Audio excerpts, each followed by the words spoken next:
Hello ladies and gentlemen, Grim here, and today we're going to talk about legendary characters. That's right, we're going to do yet another top 10 legendary characters. I kind of try to do this every single time two more legendary characters come out, so you guys kind of know where the newest two legendary characters are going to be placed, and this video is going to be that much more important because the most recent two legendaries that got released are far more easier to access to everybody than anything we got previously. So yeah, with all that being said, make sure you hit that subscribe button and like button if you enjoyed the video. If you have a different opinion, let me know down in the comments, and let's get into it. Okay, so usually with those kind of videos, we might have between number 2 and number 1 honorable mentions, but since there's only 12 of them in total, we're going to start off with these honorable mentions, like characters. That would be the 12th place and the 11th place.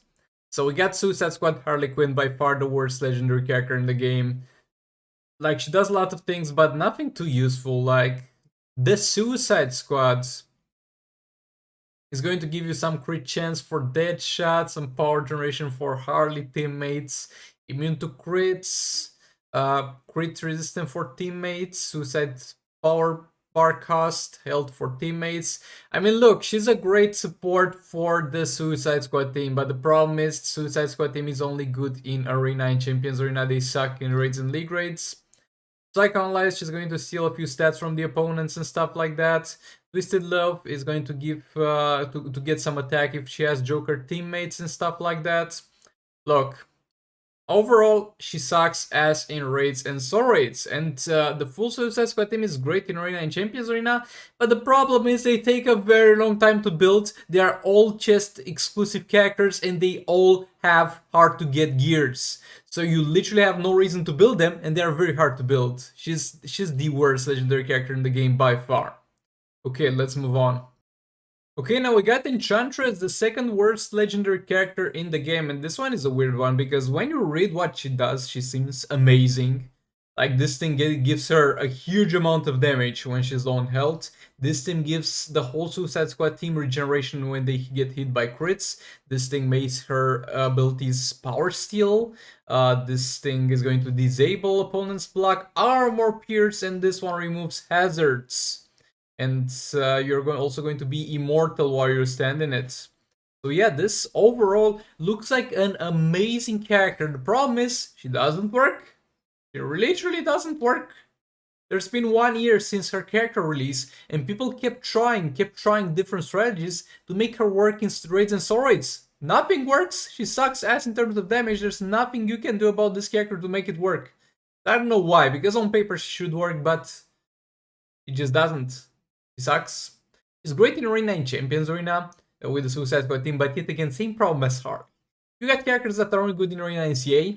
They are chest exclusive legendary characters, and on top of that, their gears are very hard to find. So nope, that's not gonna go well. So barely squeezing in the top 10, we got Golden Armor Wonder Woman. So she's gonna do well enough in Arena and Champions Arena, but all characters can do well enough in Champions Arena and Arena. They are not demanding modes, and to build a character that's legendary chest exclusive with hard to get gears just to do well in Arena and Champions Arena, that's not gonna be an investment any of you want to make. So yeah, she's got armor pierce on this and armor sundering, pretty much denying Darkseid shield and stuff. This is going to tag in the most wounded opponents, and this thing is going to interrupt the special when used. So yeah, that's something. This is like her most useful passive, giving you some damage and defense if you go below a certain amount of health. Like, so far there hasn't been really any strategy using her as support character for this buff being discovered that's reliable, but this exists. Okay, this is a thing. Next up we got Divine Protection, resistance to dot damage. Oh yeah, that's kind of a Firestorm passive, but worse because it doesn't apply to the whole team. And then we have Offensive Guard. Every time you block, you're going to get an increase of the combo meter, which is trash because the enemy shouldn't do a long combo on you. You should not let him do that. But yeah, all that being said, she's a character that's going to do well in Arena and Champions Arena, but it's hard to get. You're going to have a hard time getting her gears, and even after you have her gears, you're going to need to build her. It's not something like Darkseid, where from level 1, 0 investment is going to do amazing. You have to build her to do well. So yeah, a very crappy character, but just because this passive, I think she might be a little bit above Suicide Squad Enchantress and the Suicide Squad Harley Quinn, because she's kind of able to provide some utility to the team. If you wanna switch Harley and Enchantress and her in between those last 3 places, honestly, my dude, I couldn't care less. If you think she's the worst, she's the worst. I trust you, I believe you, let's move on. So at number 9 we're going to have ourselves Martian Manhunter. So Martian Manhunter, first special is going to keep the opponent in the fight, second special is going to attack the opponent out of the fight, third special is going to inflict burning, this thing is going to prolong the debuffs applied to the enemy, this thing is going to regenerate his health while he's out of combat, copy pasted Silver Cyborg passive pretty much, and this thing is going to give him more fast attack hits for every debuff applied to the opponent. Unfortunately, capping at 5, like this cap is kind of lame, you could have gone wild with it. But yeah, with all that out of the way, so far he's going to be decent in Arena and Champions Arena yet again, but that's not what you're trying to get, just exclusive characters with hard to get gears. That's not their purpose, to be good in Arena and Champions Arena, and we don't need that. But he is the first character, ladies and gentlemen, on this list that is also actually going to have a spot on a Soul Raid's team. Going to be the Silver Banshee team. This guy is going to be the best combo builder for Silver Banshee if you're playing in Soul Raids and if you have 3 maxed out artifacts in Rise Krypton and Advent of Chaos. This guy is going to be the best combo builder. Unless that's the case, you're going to do far better with Reverse Flash. So yet again, as all the characters mentioned previously, is going to be great in Arena and Champions Arena, but we don't really care about that one. And it's going to have a pretty damn specific raids and soul raids use, but actually only soul raids use, but at least it's there, okay? At least it's there. But yeah, with having said, let's move on. Coming in at number 8, we're going to have Collector of Words Superman. So he's going to have this thing that has Power Steal. He's going to have this thing that deals some damage and makes him reflect damage for a while. And he's going to have this thing that deals some damage and forces an ability to be used by the opponent on you. Amazing stuff. The Supremacy for a reason is going to give you the chance to not reset the combo. If this was a passive applied to the whole team regardless of the rarity, this would have been a great passive, but unfortunately it only applies to legendary characters, and that's not gonna be that great. Side effects are going to heal him, and he's going to also receive some damage each time his teammates go below a certain threshold of health. And this thing is going to spread the damage that he takes. So yeah, overall this guy is going to be an above average character. He's going to be great in Arena and Champions Arena, and he's going to be okay-ish in raids and soul raids. I mean, as a budget damage, maybe replacement for Manta until you get yourself a Manta. Like, this guy is nowhere near the top 6 damage dealing teams. He might not be, he's nowhere near the top 8 damage dealing teams. He might be close to the top 10 damage dealing teams. Maybe the 10th best, maybe not. But yeah, this guy is far overrated so far. But credit where credit's due. You're going to get his shards from the challenge. You're also going to get gears from the challenge that he's in. So this is going to be accessible for everybody. He does above average as a damage dealer, but that definitely doesn't say much. And the thing is, as a damage dealer, we've only mainly seen him used with Brainiac, and to use him with Brainiac, you have to subtract Brainiac from the Black Manta team. So you have to either not have Black Manta or to deal more damage with him and Black Manta, when that is not the case. But yeah, overall, great in Arena and Champions Arena, and somewhat, I guess, useful in raids, swords, maybe, I don't know. I really don't like this guy that much. I think people are overhyping him too much, but he's okay, and at the very least he's accessible to everybody. But yeah, let's move on.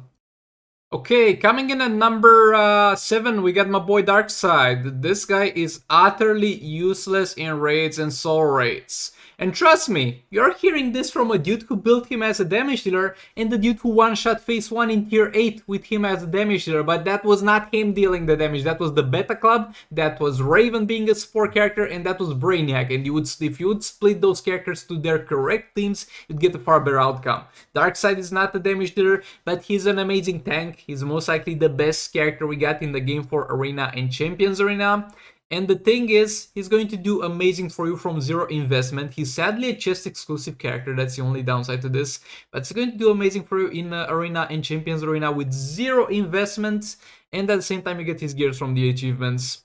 I mean, there's an argument to be made that you'd place like Collector vs Superman above Darkseid because they are both mainly Arena and Champions Arena beasts, and Collector vs Superman is going to be far more accessible to everybody. But I just think Darkseid is just one level above him. If you wanted to do the switcheroo and put Collector vs Superman in front of Darkseid, that's fine. You can definitely do that. But with that being said, let's move on. But yeah, Darkseid is amazing. Armor pierce, power drain, summoning minions, healing when minions or teammates die, having a huge shield, and that is also placed on the enemies, and then bombarding the opponents when he's tagged out. Amazing character. Such a big Chad, huge Chad. Sadly, not really made for raids and solo raids. But yeah, let's move on. Coming in at number 6, I think, we have my boy Justice League Superman. So this doesn't do anything really. This is the best super block in the game, super shield, however you want to call him, because it also heals you. Other than making you receive no damage, this thing is also going to inflict burning on the enemy, and that's good because that reduces the defense. Do You Bleed is going to give him some defense. That's great. So this is going to make him tag in and stop fights. That's good for an champion. But what we're here for actually is this thing. This thing is going to give him 180% attack per Batman teammate or opponent, and at the same time he's going to get also the additional damage from Justice League Cyborg. So this guy with the Batman character, because of this passive and Justice League Cyborg, are going to make arguably the 6th best damage dealing team in the game.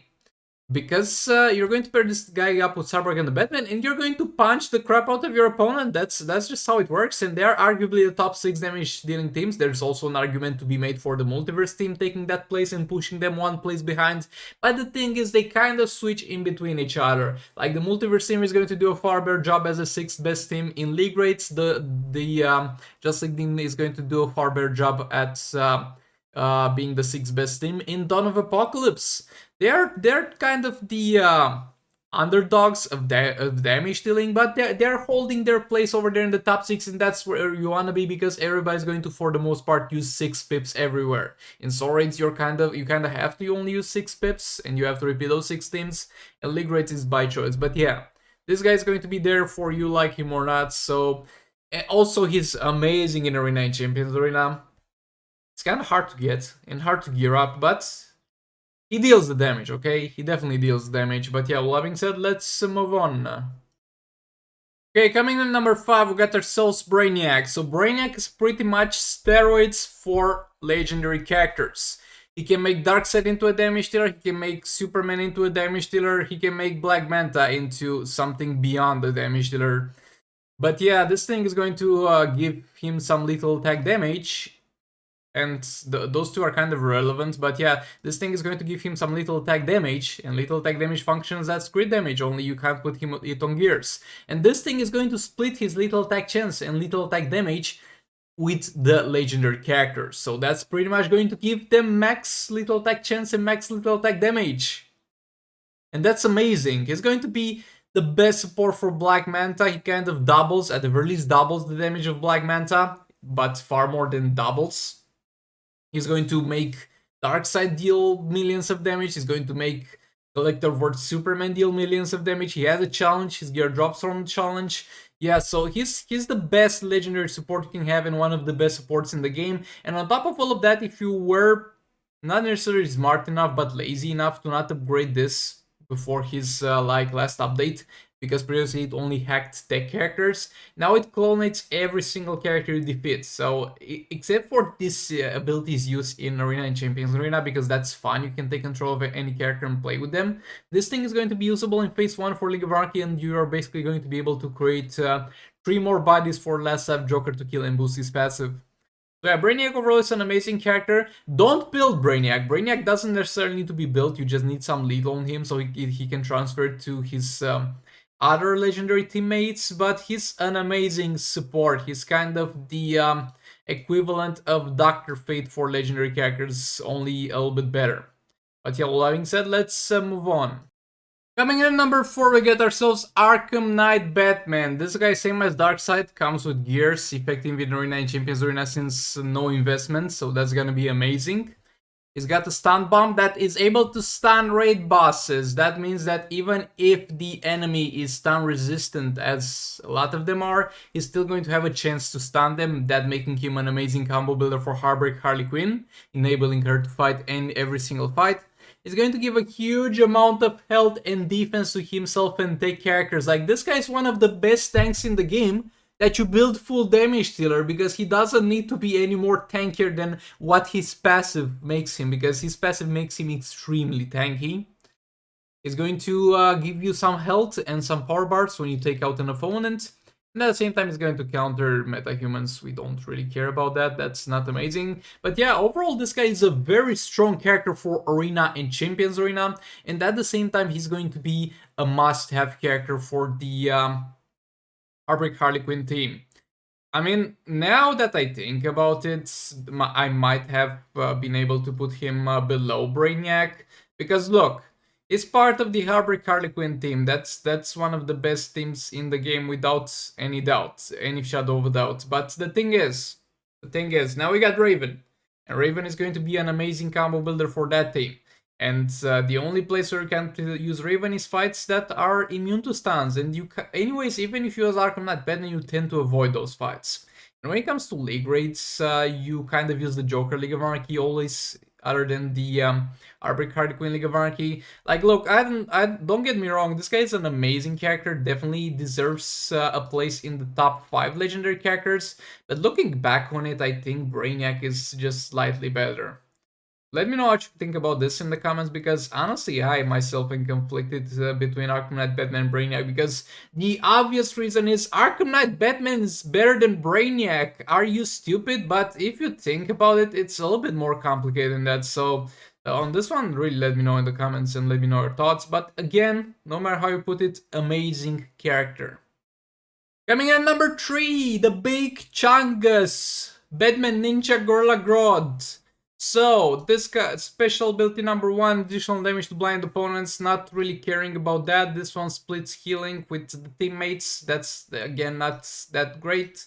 This thing is going to be a shield, we don't really care about that either, but boy, oh boy, when we get to the passive, it gets real. So, master plan. For every lethal that him or the Batman Ninja team does, they are going to generate power. Lots of power. So this makes him a great combo builder already, and a great support, because if you don't want to use Dr. Fate, you just use this guy to build combo, and when he's building combo, he's always also building power bars. This man is building stonks, and also he's great for the Batman Ninja team because allows them to generate all the power they need. Then crippling blows. This thing is going to give you a lot of damage on every 5th successful basic or swipe attack for himself and the Batman Ninja team. So that is in itself amazing. And on top of that, it's going to reduce the damage and the defense of the enemy for 14 seconds by 30%. And this stacks. You can keep applying this and applying this and applying this to the point where the enemy, Darkseid in the Heroic 8, will use super move and deal to you like 1000 damage or something like that, because the man's got no attack. That's amazing, and the defense reduction makes him a great combo builder for anything, and a must-have support for the Batman Ninja team. This dude is amazing. I can't go in depth on how amazing. I mean, I can go, but will not go here. This dude is just amazing. The best combo builder in the game, and an amazing support for the Batman Ninja team. And yeah, this thing is also useful, makes him heal when he gets below a certain threshold of health. And yeah, this is also a thing that is kind of iconic to him, but not as strong as those two things. So yeah, got the Batman Ninja team, put him in there. Don't have the Batman Ninja team, then put him as a combo builder for King, and he will do extremely well. Like, this guy is the best tank and the best combo builder in the game at the same time because of this passive alone. But yeah, all that being said, let's move on. Coming in at number 2, we got ourselves Black Manta, and again, with Black Manta there is an argument to be made to put Gorilla Grodd in front of Black Manta, because like, look, let's be honest here.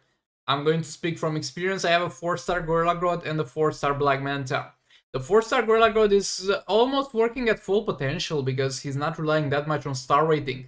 But Black Manta really relies on his star rating and his Brainiac star rating, because they rely on the level of their passive. For example, this thing. This is going to be never mind. This thing. This is going to be the thing that is his main source of damage. The damage increase that you get from this is going to be very different from one tier to another tier of star rating, and it's gonna make a huge difference. Also, the seconds this stays on makes a difference between you being able to tag him in and out and not being able to tag him in and out because of the fear rate expiring. But yeah, this thing makes him an amazing damage dealer. This thing is going to reduce the opponent's defense. This is stun, so it also works as Arkham Knight Batman stun, so it can apply to bosses if need be. That's going to deny healing, making him also the best damage dealer for Arena in Champions Arena, and the thing that you really don't want to fight necessarily. And this thing is going to make him amazingly tanky. Like this dude at 6 stars. This dude at 6 stars is going to be the second best character in the entire game. This dude at 4 stars, going to be fine, but not as much. So yeah, if you wanna, and he's hard to get, his gears are hard to get, so if you wanna put my boy Gorilla Grodd above him, you can do that. I'm not gonna do that because I'm going to judge characters at their absolute maximum potential. I understand that it will be hard for a lot of you to get him to the max potential, but max potential Black Manta is, in my opinion, better than Gorilla Grodd. Well, that being said, I don't think any of you had any doubts, but let's move on to number 1. Okay, so I don't think any of you had any doubts at this point, like, let's be honest here, but yeah, number 1 is Raven. Like, Special 1 is going to have some power steal, not great, not terrible. This thing is going to be a great by default, not great, not terrible. This thing has a shield, but bro, look at this thing. This thing is going to make any character in the game. This is applicable to any character in the game. She's going to make them deal amazing damage. And you can, it goes all the way from making Swamp Thing look like an actual damage dealer to making Harley Quinn deal billions of damage, guys. Billions of damage. We don't actually know the full potential of Raven plus Harley Quinn, because in Dawn of Apocalypse at the very least there's no fight that they can't one-shot where the target is stunnable, of course. So yeah, I don't even think I need to say any more about this. This thing is going to, yeah, heal her a bit when she gets too low on health. That's not amazing because it removes her darkness stacks. This thing is going to increase her power generation. Again, not that amazing. The first ability is great, and this thing is the best passive in the game, making her the best character in the game. Like, look, having her will make the biggest difference in the world. She's the character that you need the most. She's a character that does well from 3 stars. It's hard to get, her gears are hard to come by, but if you ever want to buy a 3-star legendary character or a 4-star legendary character, and you're not buying her, first of all, you're making a mistake. But yeah, all that being said, this was my top 10 legendary characters. If you have a different opinion, let me know down in the comments, of course. All that being said, I'll hopefully see you in the next one. Make sure you subscribe. Goodbye!